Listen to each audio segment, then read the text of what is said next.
আল্লাহ আমার রব, এই রবি আমার সব। দামে দামে তুন মনে তারি অনুভব। তোমার দুনিয়াতে আমি যেদিকে তাকাই, অথই নিয়ামতে ডুবে আছি সবাই। পাক পাখালির গানে শুনি তসবি কলো রব, তসবি কলো রব। আল্লাহ আমার রব, এই রবি আমার সব। আসসালামু আলাইকুম। প্রিয় দর্শক, আপনারা কেমন আছেন?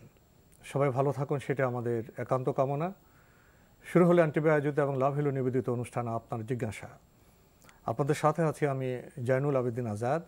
আর আপনাদের মনে জায়গা প্রশ্নের জিজ্ঞাসার জবাব দিচ্ছেন বিশিষ্ট আলেম ডক্টর মোহাম্মদ সাইফুল্লাহ। আসসালামু আলাইকুম ওরহমতুল্লাহি ওবরাকাতুহ। প্রিয় দর্শক, চলুন তাহলে জিজ্ঞাসার জগতে। শুরুতে একটি চিঠি পাঠিয়েছেন শামীমা হক, ফুলপুর, ময়মনসিংহ থেকে। লিখেছেন, পরিপূর্ণ পবিত্র হওয়ার জন্য যদি প্রথমেই গড়গড়া করে কুলি করি, নাকের ভিতর পানি দিয়ে আপাদমস্তক পানি দিয়ে গোসল করলে কি পবিত্রতা হাসিল হয় না? তারপর উক্তরূপ পবিত্রতা দিয়ে কি নামাজ তেলাওয়াত করা যাবে না, না পুনরায় অজু করে নিতে হবে? ধন্যবাদ আপনাকে। আপনি তহারাতের জন্য একটা গুরুত্বপূর্ণ প্রশ্ন করেছেন, পবিত্রতার জন্য। সেটা হচ্ছে, যদি আপনি গোসল করেন, গোসলের যে বিধান রয়েছে সেই বিধানগুলো মেনে, গোসলের ফরজ যেগুলো আছে ফরজ এবং গোসলের সুন্নাত যেগুলো আছে সেগুলোকে অনুসরণ করে যদি আপনি গোসল করেন, তাহলে আপনার আর ভিন্ন উজু করার প্রয়োজন নেই। সেই গোসলের পরেই আপনি সালাত আদায় করতে পারবেন, কোরআন তেলাওয়াত করতে পারবেন, যা ইবাদত করার দরকার আছে সবটাই করতে পারবেন, ভিন্ন উজু করার প্রয়োজন নেই। আর আপনি গোসলের বিষয়টি উল্লেখ করেছেন, নাকে পানি দেওয়া, গড়গড়া করা, তারপরে আপাদমস্তক ধৌত করা, গোসলের যে বিষয়গুলো আপনি উল্লেখ করেছেন, এটাই গোসলের মৌলিক বিষয়। তবে এর মধ্যে গোসল তাহারাতের নিয়ত থাকতে হবে, অবশ্যই তাহারাতের নিয়ত এর মধ্যে থাকতে হবে। যখন তাহারাতের নিয়ত থাকবে তাহলে এর মাধ্যমে তাহারাত, পরিপূর্ণ তাহারাত হাসিল হবে। এটাকে তহারাতুল কুবরা বলা হয়, তাকে গোসলটাকেই তহারাতুল কুবরা বলা হয়, বড় তাহারাত, বড় পবিত্রতা। সুতরাং এর মধ্যে উজু ইনক্লুডেড, এর মধ্যে উজু অন্তর্ভুক্ত। সুতরাং এক্ষেত্রে উজু ভিন্নভাবে উজু করার প্রয়োজন নেই, ইবাদতের জন্য হোক, সেটা কোরআন তেলাওয়াতের জন্য হোক অথবা সালাত আদায়ের জন্য হোক। আমরা জানলাম। প্রিয় দর্শক, আপনি আরও লিখেছেন, প্রত্যেক ফরজ নামাজের পর আয়াতুল কুরসি পাঠ করলে মৃত্যু যন্ত্রণা থেকে রেহাই পাওয়ার উপায়। এই হাদিসটি কি সহি? তাই কখন পাঠ করতে হবে? ফরজের পরই, সুন্নত বেতের নফল পড়ার পূর্বে, না সব নামাজ শেষ করার পর?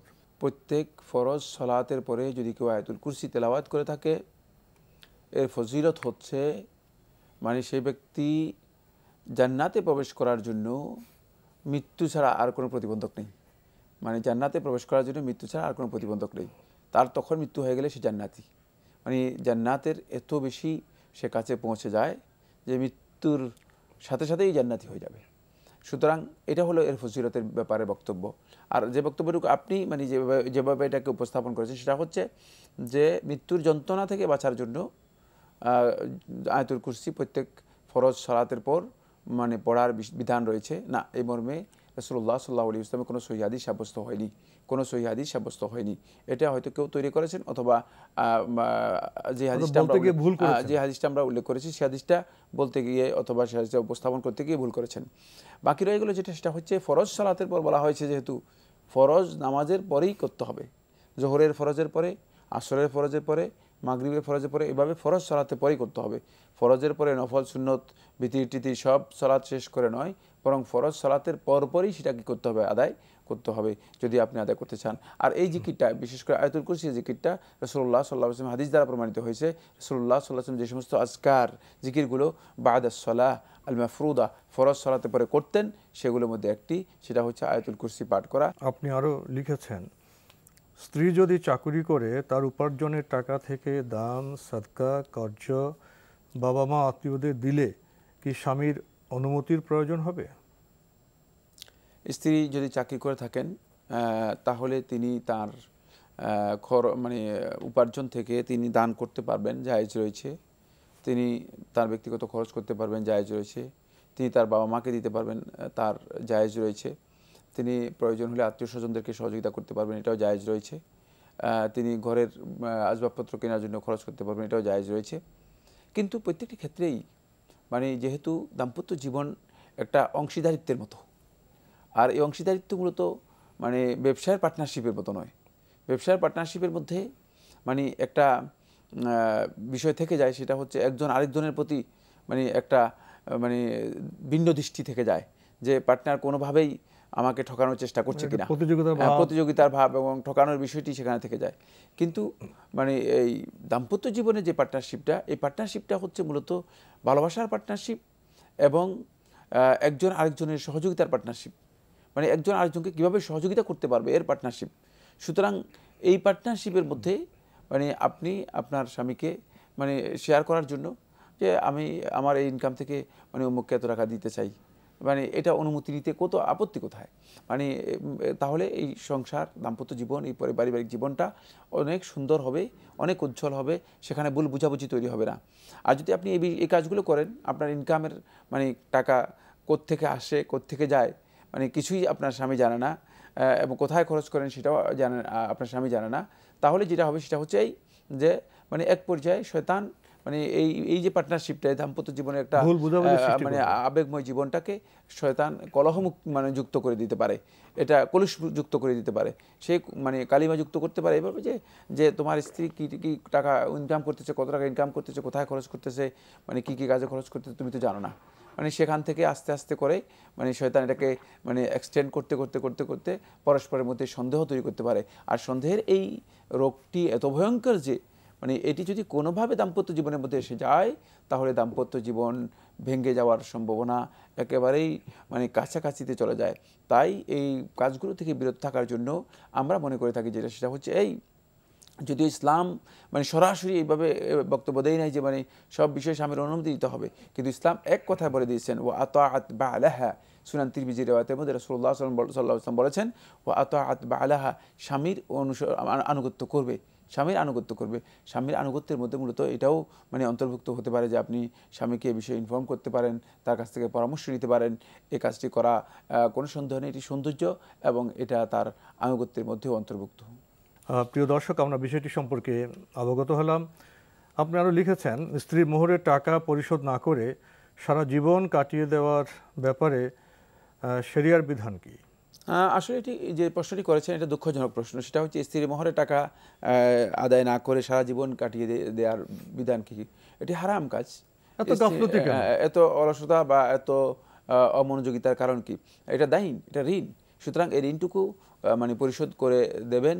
আর স্ত্রীরও ওয়াজিব হচ্ছে তিনি তার ঋণটা আদায় করে নেওয়া, মানে স্ত্রীও মানে স্বামীর কাছ থেকে ঋণটা আদায় করে নেওয়ার জন্য চেষ্টা করবেন এবং বলবেন যে মানে আমার মোহরের টাকা আদায় হয় নাই, আমার মোহরের টাকা আমাকে আদায় করে দাও। আর স্বামী সেক্ষেত্রে স্বামীকে আপনি বারবার ইনফর্ম করতে পারেন যে আমার মোহরের টাকা আদায় করে দাও। আর স্বামীরও উচিত হচ্ছে মানে যথাসম্ভব যত দ্রুত তিনি আদায় করে দিবেন। সারাটা জীবন কাটাবেন, এরপরে মৃত্যু হয়ে যাবে, মৃত্যুর পরে এই এই যে টাকা, এই যে ঋণ, এই ঋণটুকু আপনি কিভাবে পরিশোধ করবেন? সেদিন তো আর টাকা থাকবে না, স্বামীর দায়িত্ব, সেদিন তো দিরহাম দিনার থাকবে না, বেশি সচেতন থাকতে হবে ঋণ আদায়ের ব্যাপারে। জি, সেদিন তো অবশ্যই নেকামল দিয়ে কি করতে হবে, আদায় করতে হবে। সুতরাং নেকামল দিয়ে আদায় করার সেই সামর্থ্য আমাদের হবে না, বরং এই দুনিয়ার যে কাগজি টাকা আছে ওই কাগজি টাকা দিয়ে অন্তপক্ষে আদায় করে ওই আখিরাতের মানে আল্লাহ রাব্বুল আলামিনের পাকড়াও থেকে, আখিরাতের জবাবদিহিতা থেকে আমাদেরকে কী করতে হবে, মুক্ত হওয়ার জন্য চেষ্টা করতে হবে। সেটাই করার জন্য চেষ্টা করুন। আর এটা স্বামীর মৌলিক দায়িত্ব, তিনি উচিত হচ্ছে এটা মানে এই ঋণ সুনির্দিষ্ট সময় আদায় করে দেয়া। জি, আমরা জানলাম। প্রিয় দর্শক, আপনি আরও লিখেছেন, নাপাক শরীরে আল্লাহর শুকরিয়া আদায় করার জন্য সেজদায় গেলে কি সে ব্যক্তি কাফের হয়ে যাবে? না, কোনো ব্যক্তি যদি নাপাক শরীরে সিজদায় যান আল্লাহ তাআলা শুকরিয়া আদায় করার জন্য কোনো ধরনের, অথবা আলহামদুলিল্লাহ বলে আল্লাহ শুকরিয়া আদায় করে থাকেন, তাহলে তিনি কাফের হবেন না। এটা কুফরি কাজ নয়, এটা কুফরি কাজ নয়। তিনি তো নামাজ পড়ছেন না, এটা নামাজ নয়, এটা মানে ইবাদত, এটা একটা ইবাদত, কিন্তু এই ইবাদতের জন্য মানে শর্ত নয় যে তহারাতে কুবরা অথবা তহারাতে সুগরা বাধ্যতামূলক, তবে তহারাত অবস্থায় হচ্ছে উত্তম, কোনো সন্দেহ নেই। লিখেছেন, অজু অবস্থায় ইচ্ছায় অনিচ্ছায় নিজের লজ্জাস্থানে হাত লাগলে কি অজু নষ্ট হয়ে যাবে? না, এর জন্য শর্ত রয়েছে, সেটা হচ্ছে যদি সেটা মানে কোনো ধরনের আড়াল ছাড়া মানে লজ্জাস্থানে হাত লাগে, তাহলে একদল ওলামা কেরামের বক্তব্য হচ্ছে এতে ওযু নষ্ট হয়ে যাবে, একদল ওলামা কেরামের বক্তব্য হচ্ছে এতে ওযু নষ্ট হয়ে যাবে। তবে এই মাসআলাটি আলেমদের মধ্যে বিতর্কিত, অর্থাৎ আলেমদের মধ্যে মতপার্থক্য রয়েছে এই বিষয়ে। লিখেছেন, মৃত ব্যক্তির জন্য আপনজনরা মাইয়াতকে কবরস্থ না করা পর্যন্ত কি করা যায়? কোরআন তেলাওয়াত করা, কালেমা ৭০,০০০ কিংবা ১০০,০০০ বার খতম করা, ২১ বার সূরা ইয়াসিন তেলাওয়াত করা, এসব নিয়ম কি মাইয়াতের উপকারে আসে? না, মৃত ব্যক্তি তাকে দাফন করার আগ পর্যন্ত তার আত্মীয় স্বজন যারা আছেন তারা মানে ১৬,০০০ বার কালিমা পড়বেন, অথবা ৭০,০০০ বার কালিমা পড়বেন, ২১ বার সূরা ইয়াসিন পড়বেন, মানে এই কাজগুলো, অথবা কোরআন তেলাওয়াত করবেন। এগুলো মৃত ব্যক্তির কোনো কাজে আসবে না, এগুলো কোনো মানে ইবাদত হিসেবে সাব্যস্ত হয়নি। ইবাদত হিসেবে কোনো ফরম্যাটে রাসূলুল্লাহ সাল্লাল্লাহু আলাইহি ওয়াসাল্লামের কাছ থেকে সাব্যস্ত হয়নি, সাহাবায়ে কেরামদের কাছ থেকে সাব্যস্ত হয়নি, তাবিঈদের কাছ থেকে সাব্যস্ত হয়নি। সুতরাং এটাকে মানে ইবাদত হিসেবে মানে গ্রহণ করারই কোনো সুযোগ নেই। যে কাজটি মানে আত্মীয় স্বজনগণ করবেন, সেটা হচ্ছে আত্মীয় স্বজনগণ সম্ভব হলে মানে প্রথম হচ্ছে আত্মীয় স্বজনগণ দোয়া করবেন তার জন্য, এবং দোয়ার বিষয়টি রাসূলুল্লাহ সাল্লাল্লাহু আলাইহি ওয়াসাল্লাম স্পষ্ট করে হাদিসের মধ্যে বলে দিয়েছেন যে দোয়া তাদের আমলনামা মানে মৃত ব্যক্তির আমলনামার মধ্যে ইনক্লুড হবে, অন্তর্ভুক্ত হবে, এবং এর মাধ্যমে সে উপকৃত হবে, এর মাধ্যমে মৃত ব্যক্তি উপকৃত হবে। এটা সহিহ হাদিস দ্বারা সাব্যস্ত হয়েছে। দ্বিতীয় যে কাজটি মানে আত্মীয় স্বজনরা করতে পারে, সেটা হচ্ছে আত্মীয় স্বজনরা মৃত ব্যক্তির পক্ষ থেকে কিছু সদকা করে দিতে পারে, কিছু সদকা করে দিতে পারে, কিছু দান খয়রাত করতে পারে, যেটি তার কাজে আসবে। আত্মীয় স্বজনরা এর অতিরিক্ত যেটা করতে পারে, সেটা হচ্ছে মৃত ব্যক্তির পক্ষ থেকে আত্মীয় স্বজনগণ সদকায়ে জারিয়ার কাজ যেগুলো আছে সেগুলো মানে করতে পারেন, সেগুলো করতে পারেন। এছাড়াও আরও কিছু বিষয় রয়েছে যেগুলো মৃত ব্যক্তির পক্ষ থেকে করা জায়েজ রয়েছে, সেগুলো আপনাদেরকে জেনে নিতে হবে, মানে যেটা সব সময় জায়েজ রয়েছে। তবে এই সময়ের মৌলিক কাজ হচ্ছে মৃত ব্যক্তির জন্য বেশি বেশি পরিমাণ আল্লাহ রাব্বুল আলামিনের কাছে দোয়া করা, তার জন্য ক্ষমা প্রার্থনা করা, আল্লাহুম্মা গফির লাহু ওয়ারহামহু ওয়াআফু আনহু ওয়াআফিহি ওয়াআফু আনহু, আল্লাহুম্মা আকরিম নুজুলাহু ওয়া ওয়াসসি মুদখালাহু ইত্যাদি যে দোয়াগুলো রাসূলুল্লাহ সাল্লাল্লাহু আলাইহি ওয়াসাল্লাম শিক্ষা দিয়েছেন, সেই দোয়াগুলো মূলত মানে মৃত ব্যক্তির জন্য করা বেশি বেশি পরিমাণে, এটা সুন্নাহ দ্বারা সাব্যস্ত হয়েছে। লিখেছেন, আমার বাবা মা মারা গেছেন, তাদের আমল বন্ধ হয়ে গেছে, সন্তান হিসেবে প্রতিদিন কি আমল করলে কবরে তাঁরা উপকৃত হতে পারবেন? ধন্যবাদ। এটি আপনি জানেন রাসূলুল্লাহ সাল্লাল্লাহু আলাইহি ওয়াসাল্লাম বলে দিয়েছেন, ওয়ালাদুন সালিহুন ইয়াদউ লাহ, নেক সন্তান, সেই নেক সন্তান যে নেক সন্তান তার পিতামাতার জন্য দোয়া করবে। সুতরাং আপনার প্রতিদিনের আমল হচ্ছে সেটা হচ্ছে দোয়া করবেন। আল্লাহ রাব্বুল আলামিন তো কোরআনে কারীমের মধ্যে এই দোয়ার শিক্ষাও দিয়েছেন, ওয়াকুর রব্বির হামহুমা কামা রাব্বায়ানি সগীরা, আর বলুন রব্বির হামহুমা, হে আমার রব, তাদের উভয়কে আপনি রহম করুন, দয়া করুন, উভয়ের উপর করুণা করুন আপনি, কামা রব্বায়ানি সগীরা, যেভাবে তারা আমাকে লালন পালন করেছে, যেভাবে তারা আমাকে সহযোগিতা করেছে, ছোটোবেলায় আমাকে বড় করেছে, সেভাবে আপনিও তাদেরকে রহম করুন, দয়া করুন। আল্লাহ রাব্বুল আলামিন এভাবে শিক্ষা দিয়েছেন। সুতরাং তাদের জন্য বেশি বেশি পরিমাণে দোয়া করবেন, এটা আপনার প্রথম কাজ। এছাড়া আরও বহু কাজ রয়েছে, সে কাজগুলো জেনে নেওয়ার জন্য চেষ্টা করবেন। আল্লাহ আমার রব, এই রবি আমার সব, আল্লাহ আমার রব, এই রবি আমার সব। আমরা চিঠি পড়ছিলাম, শামীমা হক, ফুলপুর, ময়মনসিংহ থেকে পাঠানো চিঠি। আরও লিখেছেন, হজ, উমরা ও জিয়ারত পুস্তিকায় জমজম কূপের পানি দাঁড়িয়ে পান করার কথা লিখেছে, দাঁড়িয়ে পান করা সঠিক না ভুল? ধন্যবাদ। হজ, উমরা ও জিয়ারত পুস্তিকায় লেখককে আপনি উল্লেখ করেননি, লেখা আছে যেটি সেটা হলো যে জমজম কূপের পানি দাঁড়িয়ে পান করার কথা লেখা আছে। হ্যাঁ, জমজম কূপের পানি বসে পান করাই হচ্ছে সুন্নাহ, যেমনিভাবে অন্য পানিও বসে পান করা সুন্নাহ। তবে যদি সেখানে বসার কোনো স্কোপ না থাকে, সুযোগ না থাকে, দাঁড়িয়ে পান করা জায়েজ, দাঁড়িয়ে পান করা জায়েজ। রাসূলুল্লাহ সাল্লাল্লাহু আলাইহি ওয়াসাল্লাম দাঁড়িয়ে পান করেছেন মর্মে যে রিওয়ায়াতটি রয়েছে, ইমাম ইবনে মাজাহ রাহিমাহুল্লাহ তাআলা তার সুনানের মধ্যে বর্ণনা করেছেন, এটি একদল উলামায়ে কেরাম সহিহ বলেছেন। সুতরাং এই মানে এই আমলটুকু রাসূল সাল্লাল্লাহু আলাইহি ওয়াসাল্লাম কি মানে তাআব্বুদি ইবাদত হিসেবে করেছেন, যে মানে দাঁড়িয়ে পান করতে হবে জমজম পানির কারণে, নাকি রাসূলুল্লাহ সাল্লাল্লাহু আলাইহি ওয়াসাল্লাম সেখানে গিয়েছেন কিন্তু বসার মতো স্কোপ ছিল না, বসার মতো মানে সুযোগ ছিল না? মানে মূলত রাসূলুল্লাহ সাল্লাল্লাহু আলাইহি ওয়াসাল্লাম হাদিসগুলো যদি আমরা দেখি, পান করার ব্যাপারে রাসূলুল্লাহ সাল্লাল্লাহু আলাইহি ওয়াসাল্লামের যে হাদিসগুলো রয়েছে, সেই হাদিসগুলোকে যখন একসাথ করব তখন দেখব মানে পান করার ব্যাপারে আল্লাহ রাসূল সাল্লাল্লাহু আলাইহি ওয়াসাল্লাম স্পষ্ট করে বলে দিয়েছেন যে লা তাশরাব কাইমা, দাঁড়িয়ে পান করো না, দাঁড়িয়ে পান করতে রাসূলুল্লাহ সাল্লাল্লাহু আলাইহি ওয়াসাল্লাম নিষেধ করেছেন। রাসূলুল্লাহ সাল্লাল্লাহু আলাইহি ওয়াসাল্লাম দাড়ি পান করার বিষয়ে সতর্ক করেছেন, তাহলে রাসূলুল্লাহ সাল্লাল্লাহু আলাইহি ওয়াসাল্লাম কাউলি হাদিসের মাধ্যমে, বক্তব্যের মাধ্যমে সাব্যস্ত হয়েছে দাঁড়িয়ে পান করা এটি আদবের পরিপন্থী কাজ, সুন্নাহ পরিপন্থী কাজ। তাই মানে সুন্নাহ হচ্ছে মূলত বসে পান করা, কিন্তু জমজমের পানি তাহলে রাসূলুল্লাহ সাল্লাল্লাহু আলাইহি ওয়াসাল্লাম পান করেছেন দাঁড়িয়ে কেন? এর কারণ বোঝা যাচ্ছে যে সেটা হচ্ছে যে রাসূল সাল্লাল্লাহু আলাইহি ওয়াসাল্লাম দাঁড়িয়ে পান করার বিষয়টি ছিল, সেখানে হয়তো সেই বসার মতো স্কোপ বা সুযোগ ছিল না, এই কারণে আল্লাহ নবী সাল্লাল্লাহু আলাইহি ওয়াসাল্লাম দাঁড়িয়ে পানি পান করেছেন। সুতরাং কেউ যদি দাঁড়িয়ে পান করে এটি তার জন্য জায়েজ, না জায়েজ নয়। আপনি আরও লিখেছেন, কোট করেছেন, আমার আয়াতকে তোমরা কম দামে বিক্রি করো না। এটি কোরআনের আয়াত না হাদিস? আর কম দামে বিক্রি করার ব্যাখ্যা কি? ধন্যবাদ আপনাকে। আপনি এটি কোরআনের আয়াত, এটি হাদিস নয়। মানে আল্লাহ সুবহানাহু ওয়া তাআলা বলেছেন, ওয়ালা তাশতারু বিআয়াতি সামানান কালিলা, তোমরা আমার আয়াতকে কম দামে কম মূল্যে বিক্রি করো না। এটা হচ্ছে আল্লাহ রাব্বুল আলামিনের মানে আয়াত এবং বিধানকে বিকৃত করে মানুষের কাছে এই নিয়ে ধর্মের নামে যে ব্যবসা করা হয়েছিল, ওই ইহুদি সমাজের আলেমরা ধর্মের নামে যে ব্যবসা করেছিলেন সেটাকে নিষেধ করা হয়েছে। মূলত মানে কম দাম বলতে বোঝানো হয়েছে দুনিয়ার এই তুচ্ছ স্বার্থের জন্য আল্লাহর বিধানকে কোনোভাবে বিকৃত করা যায় নেই। দুনিয়ার এই তুচ্ছ মানে স্বার্থ যেটি রয়েছে এটাকেই মূলত কম দাম কম মূল্য হিসেবে আল্লাহ রাব্বুল আলামিন আখ্যায়িত করেছেন। গোটা দুনিয়া যদি আল্লাহর একটি বিধানকে বিকৃত করার জন্য দেওয়া হয়ে থাকে, তাহলেও এই মানে এই বিধানের তুলনায় মানে এই মূল্যটুকু একেবারেই তুচ্ছ, একেবারেই সামান্য। এই জন্য আল্লাহ সুবহানাহু ওয়া তাআলা এটাকে কম দাম হিসেবে কী করেছেন, আখ্যায়িত করেছেন। এটা একেবারেই কম দাম আল্লাহর বিধানের তুলনায়। আল্লাহর বিধানকে কোনোভাবেই বিকৃত করা যাবে না, আল্লাহর বিধানকে কোনোভাবেই মানে নিজেদের স্বার্থে প্রয়োগ করা বা ব্যবহার করা জায়েজ হবে না। আপনি আরও লিখেছেন, বিগত জীবনে না বুঝে ইচ্ছায় অনিচ্ছায় যে কত নামাজ রোজা বাদ দিয়েছি তার সঠিক হিসেব নেই। যখন বুঝতে পারি সালাতুত তাওবা নামাজ আদায় করে আর নামাজ ইচ্ছে করে কাজা করি না, অনিচ্ছাকৃত কাজা হয়ে গেলে কাজা আদায় করে পরে ওয়াক্তিয়া নামাজ আদায় করি।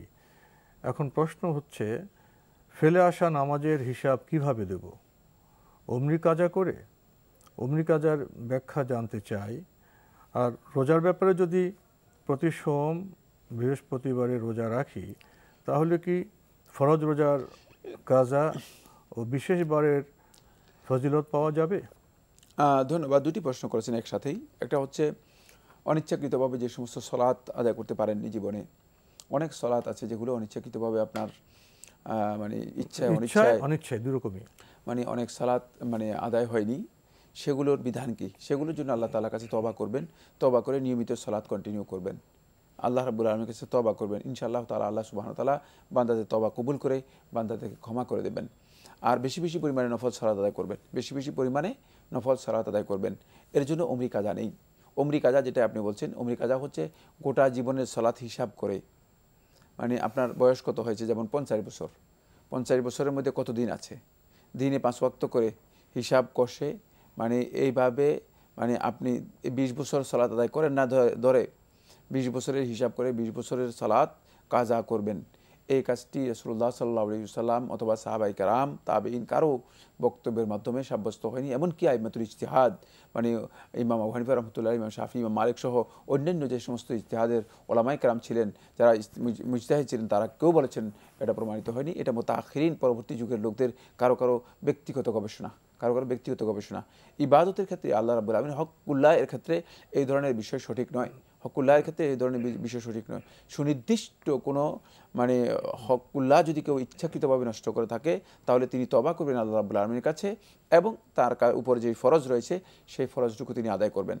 ঠিক একই বক্তব্য সিয়ামের ক্ষেত্রেও, আপনি আল্লাহ তাআলার কাছে তওবা করবেন। তবে এখানে আপনি যেটা করতে পারেন সেটা হচ্ছে এই মানে বৃহস্পতি সোমবার সিয়াম পালন করতে পারেন। আবার মাসের যে 3 সিয়াম রয়েছে, আইয়ামুল বিদ সিয়াম 13, 14, 15 এই সিয়ামগুলো পালন করতে পারেন। কোনো ব্যক্তি যদি 13, 14, 15 এই সিয়ামগুলো পালন করে, রাসূলুল্লাহ সাল্লাল্লাহু আলাইহি ওয়াসাল্লাম হাদিসের মধ্যে বলেছেন, ফাকান্নামা সামা দাহর কুল্লাহ, মনে হলো যেন সে সারা জীবন সিয়াম পালন করলো। সুতরাং আপনি এই সিয়ামের ফজিলত পেয়ে যাবেন, এই সিয়ামের অতিরিক্ত ফজিলত পেয়ে যাবেন। তাই আপনি নফল সিয়াম যেগুলো রাসূলুল্লাহ সাল্লাল্লাহু আলাইহি ওয়াসাল্লাম গুরুত্ব দিয়েছেন সেগুলো আদায় করতে পারেন। যেমন আরাফার সিয়াম, আরাফার দিনের সিয়াম ব্যাপারে রাসূলুল্লাহ সাল্লাল্লাহু আলাইহি ওয়াসাল্লাম বলেছেন, ইউকাফিরু সানাত আল্লাতী ক্বাবলা ওয়াল্লাতী বা'দা, যে মানে 2 বছরের আল্লাহ তাআলা কি করবেন, গুনাহ ক্ষমা করে দিবেন। তাহলে বোঝা গেল যে মূলত যেই সিয়ামগুলো অত্যন্ত ফজিলত এর মানে যে সিয়ামগুলোর ফজিলত সাব্যস্ত হয়েছে সেই সিয়ামগুলো বেশি বেশি করে আদায় করবেন। আর নফল সিয়াম আদায় করবেন। এক্ষেত্রেও মানে ওমরি সিয়াম মানে হিসাব করে যে মানে কত বছর পর্যন্ত আমি সিয়াম আদায় করিনি, এরপরে এগুলো কাজা শুরু করে দিবেন। এটা আল্লাহর বান্দারা নিজেদের উপর নিজেরা বার্ডেন করে নেওয়া, এমন একটা জিনিস ইলতিজাম করে নেওয়া, বাধ্যতামূলক করে নেওয়া, যেটা আল্লাহ রাব্বুল আলামিন বান্দাদের উপর বাধ্যতামূলক করে নেই। আর এর প্রমাণ কি? অনেকগুলো প্রমাণ রয়েছে, তার মধ্যে একটি প্রমাণ আমরা উল্লেখ করি, সেটা হচ্ছে এই, যেমন সাহাবায়ে কেরাম বিভিন্ন জন বিভিন্ন সময় ইসলাম গ্রহণ করেছেন। কেউ বার্ধক্যে এসে ইসলাম গ্রহণ করেছেন, কেউ মানে মানে একটা মানে জীবনের একটা বিরাট অংশ মানে পার করার পরে তারপর ইসলাম গ্রহণ করেছেন। ইসলাম গ্রহণ করার পরে রাসূলুল্লাহ সাল্লাল্লাহু আলাইহি ওয়াসাল্লাম কথা বলেন যে তোমরা ইসলাম গ্রহণ করেছো, তোমরা এখন ফরজ সালাতগুলো সবগুলো কাজা করো, মানে তোমাদের জীবনের হিসাব করে ফরজ সালাতগুলো কাজা করো। বরং রাসূলুল্লাহ সাল্লাল্লাহু আলাইহি ওয়াসাল্লাম স্পষ্ট করে ওই হাদিসের মধ্যে, যে হাদিসের মধ্যে ইসলাম গ্রহণ করার বিষয়টি রয়েছে, ওই হাদিসের মধ্যে রাসূলুল্লাহ সাল্লাল্লাহু আলাইহি ওয়াসাল্লাম বলেছেন যে ইন্নামাত তাওবাতু তাজুব্বু মা কানা কাবলাহা, তওবা তার পূর্ববর্তী যত গুনাহ আছে সবগুলোকে মিটিয়ে দেয়। সুতরাং রাসূলুল্লাহ সাল্লাল্লাহু আলাইহি ওয়াসাল্লাম ইসলামের কথাও বলেছেন, আল ইসলাম ইয়াজুব্বু মা কানা কাবলাহু, ইসলাম তার পূর্ববর্তী যত গুনাহ আছে সবগুলোকে মিটিয়ে দেবে, আর তওবাও তার পূর্ববর্তী যতগুলো গুনাহ আছে সবগুলোকে মিটিয়ে দেবে। তাহলে বোঝা গেল যে মূলত এইটি একই বিধান। আল্লাহ রাব্বুল আলামিন হক যদি কেউ ইচ্ছাকৃত নষ্ট করে থাকে, তাহলে সে আল্লাহর বান্দা মানে আন্তরিকতার সাথে তওবার যে শর্তগুলো রয়েছে শর্তগুলো পূরণ করে সে আল্লাহ রাব্বুল আলামিনের কাছে তওবা করবে। তওবা করলে আল্লাহ সুবহানাহু ওয়া তাআলা তার তওবা কবুল করবেন এবং আল্লাহ রাব্বুল আলামিন তাকে তৌফিক দিলে পরবর্তী ইবাদতগুলো তিনি পালন করবেন। এটাই হচ্ছে বিধান। তো আজকে আমাদের এখানে শেষ করতে হচ্ছে। আপনাকে অনেক ধন্যবাদ। আপনাকে অশেষ ধন্যবাদ। প্রিয় দর্শক, আমরা এতক্ষণ দেখছিলাম এনটিভি আয়োজিত এবং লাভেলো নিবেদিত অনুষ্ঠান। আপনার জিজ্ঞাসা, আমাদের অনুষ্ঠান আপনারা এনটিভি অনলাইনেও দেখতে পারবেন। ভিজিট করুন www.ntvbd.com। এছাড়া ইউটিউবে এবং আমাদের ভেরিফাইড ফেসবুক পেজে অনুষ্ঠান দেখতে পারবেন। আজকে শেষে আমরা খুব একটি গুরুত্বপূর্ণ বিষয়ের মুখোমুখি হয়েছি। জীবনে আমরা অনেক সময় গাফেল থাকি, মুসলিম হিসেবে ফরজ ইবাদত আমরা করি না। একসময় এসে চেতনা ফিরে পেলাম, ভুল হয়েছে, আল্লাহ আমাদের জন্য রহমদিল, তিনি করুণাময়। আমরা তওবা করলে আল্লাহ আমাদের ইনশাআল্লাহ মাফ করে দিবেন। এবং তওবার পরে যে আমি প্রত্যাবর্তন করলাম এর প্রমাণ হিসেবে সেখান থেকে আমাকে নিয়মিত নামাজ পড়তে হবে এবং রোজার সময় রোজা পালন করতে হবে। তাহলে আমরা আল্লাহর ক্ষমা পাবো এবং জীবনে সাফল্য পাবো। ইসলাম এই বিষয়গুলোকে আমাদের জন্য সহজ করেছে। এখন আমাদের কর্তব্য হলো জানা এবং মানা। চিঠি লিখুন, প্রশ্ন পাঠান আমাদের ঠিকানায়। পরিচালক আপনার জিজ্ঞাসা, এনটিভি, বিএসসি ভবন, 7ম তলা, 102 কাজী নজরুল ইসলাম এভিনিউ, কারওয়ান বাজার, ঢাকা 1215। আপনারা ইমেল করতে পারেন। আমাদের ইমেল অ্যাড্রেস আপনার জিজ্ঞাসা @ntvbd.com। প্রিয় দর্শক, মহান আল্লাহ আমাদের সবাইকে নিরাপদে রাখুন, রাখুন শান্তিতে। আসসালামু আলাইকুম। আল্লাহ আমার রব, এই রবি আমার সব, দামে দামে তুন মনে তারি অনুভব। আল্লাহ আমার রব, এই রবি আমার সব।